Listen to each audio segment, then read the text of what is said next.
continues. Let's bring in Sultan Barakat, a professor of public policy at Hamad bin Khalifa University here in Qatar.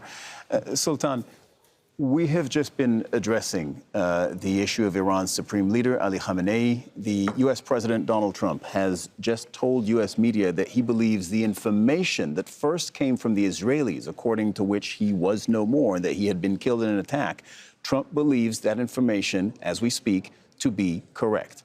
Now, again, to be very clear about this, we don't have facts, we don't have confirmations. What we have are Israeli officials saying that to press agencies and the U.S. president saying he thinks that's right, and the Iranians, to complete this loop, the Iranians saying it is wrong, and Ali Khamenei is very much alive and in command of the country.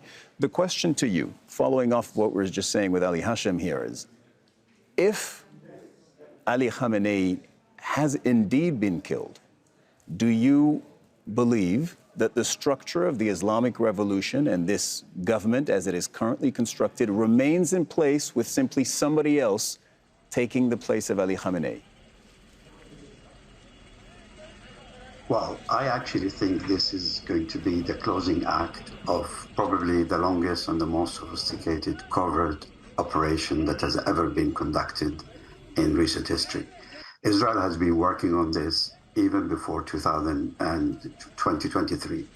And one of the reasons they were caught on the back foot with Hamas on the 7th of October is because the intelligence, the Israeli intelligence, all their figureheads and people were busy working on the plan to undermine Iran and Hezbollah. And I think Iran has been totally compromised in terms of state structure. The Israeli intelligence is absolutely everywhere. Since last June, the Iranians have tried their best to counter some of that, but I don't think that has been sufficient. And I wouldn't be surprised if the Ayatollah is actually killed. And the choice of the timing of the operation was done specifically to do that, to kill him personally. This is, I know it sounds a bit like speculation, but really putting the dots together over the last couple of years, the Israelis have been absolutely determined to undo the Iranian regime.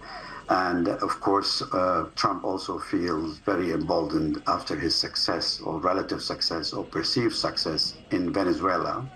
And now he feels very much that decapitating the regime is the way forward, and I wouldn't be surprised if there are already within that regime leaders who are being lined up to take control. The issue here is not just about Israel's security, and you can see, for example, the way the United States is doing all it can to protect the Israelis in a huge contrast to what they're doing for the Arab states. The issue is also about limiting the energy supplies to China. And I think that is something, again, we must keep in mind, link it to what he managed to do in Venezuela before. His plan, it goes way beyond just the Middle East. And Sultan, pause there for a second. Pause there because that is interesting, and we'll put a pin in that. It's something I was going to bring up later on this hour, but you have touched on this fact, which is very true, that look, Iran is a major supplier of energy. They produce about 4.5% of the world's oil. To anybody who thinks 4.5% is not a lot, it is. It is a lot. And their main supplier is China. And you touched on the fact that Venezuela similarly had China as a big buyer of their oil. So now the U.S., in the space of 2 months, has hit, possibly crippled, 2 countries that supply oil to China, and I do think that is notable.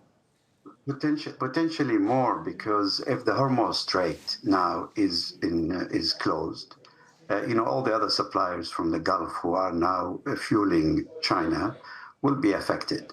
So I think 20% of the world's oil goes through the Strait of Hormuz. Yes, and it doesn't go to the United States. It goes majority to Southeast Asia and to China in particular. And I think also we need to link the dots between the recent visit by Modi to Israel and the timing of this attack. And unfortunately, as was mentioned a little bit earlier, the fact that now Pakistan is engaged in this total nonsensical war with Afghanistan makes the environment very suitable for Israel to, as I said, to join the final act in this covert operation that's been going on for some time. Sultan, stay with us. The Qatari Defense Ministry has held a joint press conference with the Interior Ministry and the Foreign Affairs Ministry. Let's listen in.